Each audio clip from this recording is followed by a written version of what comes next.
Hi, Allie. This is Rebecca with your assignment one critique. So, these images are super creepy, and I cannot wait to see what you do for the actual creep show assignment. You must have read that and been like, oh, I just did that for this assignment. But I love it, and obviously you were into it, so I think you're going to bring it even harder on the next one, so I'm excited.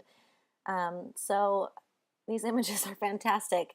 You did such a great job changing the original context, and the incorporation of all the additional elements are really well done. This ghosting of your mother in this first image is just really cool, like so well done. I love how she became really transparent, and you can see the tree in the ground behind her. It just looks fantastic. Really cool effect.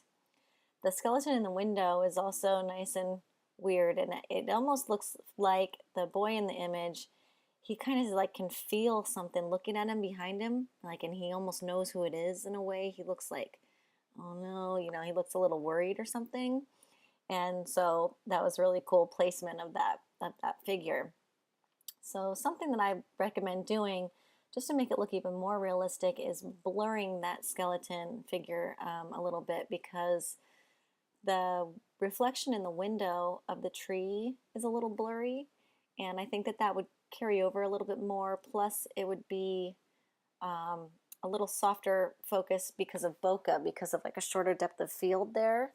So I recommend using your blur tool and softening that up. Plus, that skeleton, I think, it's a little higher resolution than like the grain of the film that was used for this image. So that would help break it down a little bit. You could even add some noise to it, which you may have already done. It looks like it's not, looks like you may have already done that. So, um, yeah, so blurring it out would help a lot there.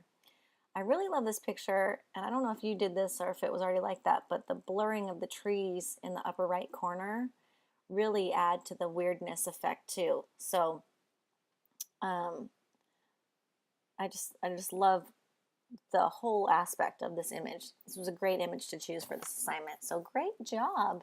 You also have some really nice contrast going, and it looks really good um, as far as that goes. So this second image is also nice and creepy, and I love your tinting that you chose to do, and it really does create the effect that you were going for.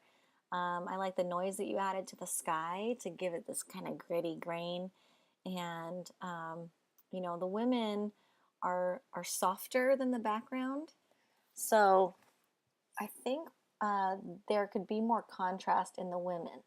I don't think that anything needs to happen with like sharpening them necessarily, but if you could get the blacks in the shadows and in their hair that you get in this church back here, see how deep dark black that is, and even over here. But over here, there's no real blacks showing up. If you could pull the blacks out of them even more, then I think that it would be an even more seamless appearance. Even in your flowers here, they get pretty dark. So the other thing that I would do with the flowers is add that blurring effect, like I told you for the skull in the other image, to really help blend it in some more. The background is so crispy, that maybe this could kind of pass as that your focal point is back here anyways, that these girls, they should be the focal point, but the photographer was like, no, let's focus on this weird place back here instead. Like, it's way creepier than you pretty ladies. So anyways, but yeah, I think that their scale is perfect with the image, and um, this was just really great incorporation and great concepts, and I just really love where you're going with these, and I can't wait to see what else you bring us. Great job, Allie.